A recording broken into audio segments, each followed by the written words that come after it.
মুশফিকুর রহিমের মতো সিনিয়র আরও বেশ কিছু ক্রিকেটারদের অবসর নিয়ে চলছে আলোচনা সমালোচনা। এরই মধ্যে নিজের ভেরিফাইড ফেসবুকে ওডিআই ক্রিকেট থেকে অবসরের সিদ্ধান্ত জানান মুশফিক। তার অবসরের ঘোষণার পর অনেকেই হয়েছেন আবেগতাড়িত। নিজেদের সোশ্যাল মিডিয়ায় তাকে বিদায় জানিয়েছেন মাশরাফি, তামিম ইকবালরা। মুশফিকের অবসরের খবরে দেশের ক্রিকেটারদের অনেকেই হয়েছেন আবেগতাড়িত এবং স্মৃতিকাতর। তাদেরই একজন মাশরাফি বিন মুর্তজা। মুশফিকের অবসরের ঘোষণায় আবেগে ভেসেছেন মাশরাফি।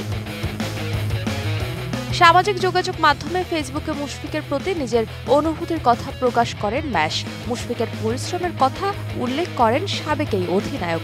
এছাড়া মুশফিকের টেস্ট ক্রিকেট ক্যারিয়ারের জন্য শুভকামনা জানান। ওয়ানডেতে তোমার রেকর্ডই তোমার হয়ে সাক্ষ্য দেবে অনেক কিছুর। তোমার ব্যাটের দুটিতে কত আলোর দিন এসেছে দেশের ক্রিকেটে, তবে রেকর্ড বইয়ে লেখা থাকবে না কতটা নিবেদন আর নিষ্ঠায় তুমি কেরিয়ার গড়েছিলে। বাংলাদেশে ক্রিকেটে প্রজন্মের পর প্রজন্ম অনুকরণীয় হয়ে থাকবে। আশা করি সাদা পোশাকের বাকি অধ্যায়টুকু রঙিন করে তুলবে। তোমার ব্যাটে অভিজাত সংস্করণে দেশের ক্রিকেট সমৃদ্ধ হবে। All time Roma. Taste it, love it.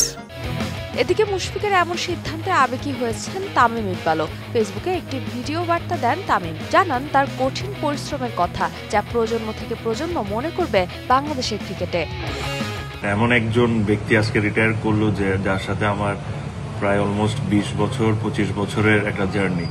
তো একটা স্টেটাসে আসলে আমি এটা মানুষকে বুঝাতে পারতাম। অনেক মানুষ হয়তোবা আপনারা ওর হার্ডওয়ার্কটা দেখার সুযোগ হয় নাই, যেহেতু আমরা ওদের সাথে একসাথে খেলি। আমি দেখেছি যে একটা ছেলে কতটা কষ্ট করতে পারে। Whatever you have achieved my friend, it has been phenomenal. Whatever you have done as a captain, as a player for Bangladesh, this will be remembered for years and years and years to come. 2022 সালে টি-20 ক্রিকেটকে বিদায় জানিয়েছেন মুশফিক। এবার জানালেন one day ক্রিকেটকেও বিদায়, তবে এখনও test খেলা চালিয়ে যাবেন বলে জানিয়েছেন মুশফিকুর রহিম। ফারজানা জাহান প্রিয়া, ডিবিসি নিউজ।